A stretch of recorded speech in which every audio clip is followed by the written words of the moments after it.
My name is Lynn, and I'm one of the lead therapists at SAFY of Nevada. One of my jobs is to make sure that all of our children's clinical needs are met, but not only our children's, but our families. Because we know that behind every successful child, they have a cheering team, rooting for them and helping them to succeed. And so today I want to share one idea that really helped change me and helped me to make space for stress.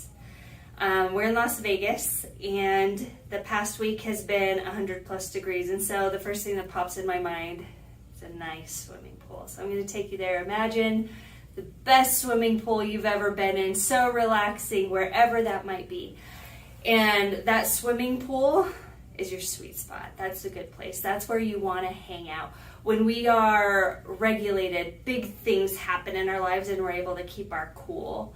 When stressy things happen and we're able to problem solve, we feel that stress, but we're able to stay inside the swimming pool.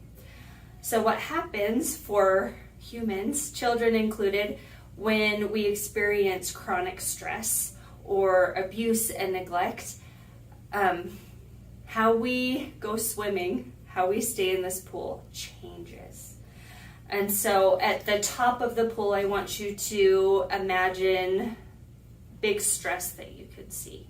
So big behaviors, anger, inattention, hard time following directions. This might look like defiance. So big behaviors, we see that as adults, we feel like, oh, that's not okay.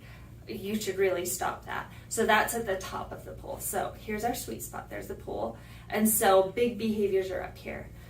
Sometimes dysregulation can also look like small behaviors that adults kind of like. And so here's our sweet spot, our pool where we're regulated. We have our hyper arousal, those big things at the top. And the bottom of the pool, when we hop out at the bottom, that's called hypo arousal. And so that sometimes looks like depression.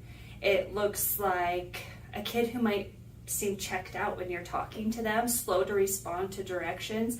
Their behaviors get really small when they're hypo-aroused. This is where dissociation sits.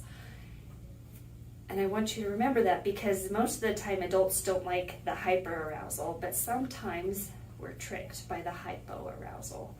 The things at the bottom of the pool that can look like kids are listening to us, but it's still dysregulation.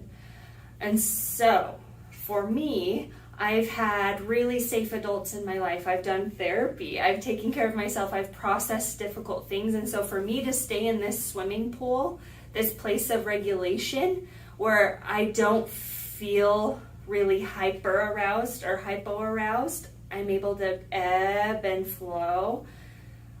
I've had all these experiences, and that's pretty easy for me. Every once in a while, like if a car cuts me off and I slam on my brake, I jump out of the pool at the top, but most of the time I'm in the swimming pool. For our babies who have experienced chronic abuse and neglect, they are constantly either jumping out of the top of the pool or jumping out of the bottom of the pool.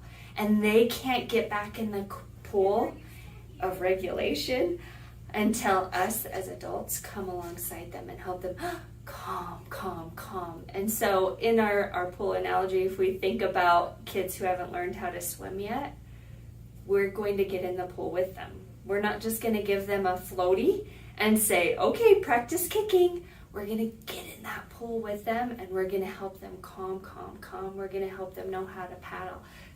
We're doing this with regulation and big emotions and how they experience things in their body. We want to go there with them instead of expecting them to get there on their own.